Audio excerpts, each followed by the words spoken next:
Well, in the pre-season, a few had have said that the best and arguably one of the most important games of the season early would be between Gold Coast and Adelaide in the early slot on a Saturday afternoon. You would have been called crazy. But what a game it was that unfolded up on the Gold Coast today, and there was high drama too, Kate McCarthy. Yeah, there was. The big story is the last play, or one of the last plays of the game, Adelaide going inside their forward 50. You can see a point the difference.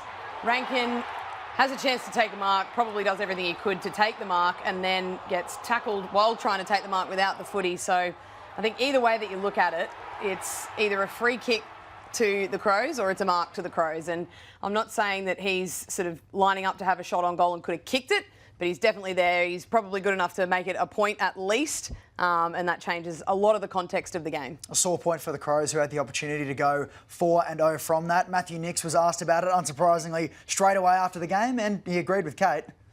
You know, you get to the end of the game and we've given ourselves a chance, and you need every bit of luck in that moment. That last minute and a half, we clearly didn't get things going our way. Do you think Ranks marked it? Look, my version of it is I think if he didn't mark it, he's tackled in a marking contest. But that's, again, we made so many mistakes throughout the game, things happen.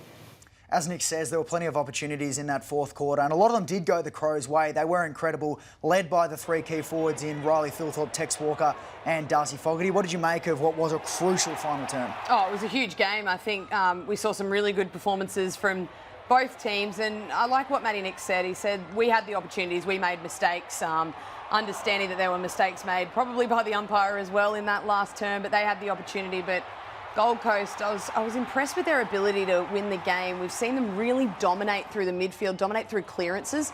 They were actually dominated by the Crows through clearance and still good enough to come out 1 point winners. So I thought it was a fantastic match. We probably learnt a lot about both teams, but I don't think we'd be really, if you're either fans, I don't think you're disappointed with your team's performance at all. Obviously, Gold Coast Suns flying high. They got the 1 point win, and they're really going well, looking towards their first finals series ever in their club's history. And Adelaide, I don't think they disappointed any of their fans going down narrowly. Well, one man that's got a lot of fans this season so far has been Riley Thilthorpe. Champion Data has him as the #1 player in the game post round 21 last year. And he got himself in a bit of an interesting situation with McAndrew. Yeah, well, this was fiery, really. This is post-siren. So this is what happened after the siren went. And we're going to have a little look here at the build-up to it. So this is what happened. This is what played out. But this is how we got there. So it was late in the fourth term. This is still when there's a point the difference. So Thilthorpe gives away a free kick, and McAndrew comes from a long way away to tell him about it. And this is a player that's played on him. He played on Tex Walker, he played on Fogarty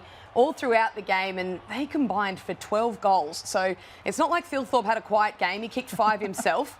This is late in the fourth as well, and probably puts a little bit of mayo on that. Copped a little sort of scrape to the head, but stays down for a bit. And then McAndrew, again, over to tell him all about it. So the two of them, this is probably in the space of 2 minutes too, just really going at each other. He's going out of his way, McAndrew, to find Riley Thilthorpe, which is something that is very brave considering the size of Riley Thilthorpe. Yep. But then this is post-siren. As soon as the siren goes, still going at it. And then the cheeky thumbs up in the face. But I don't know.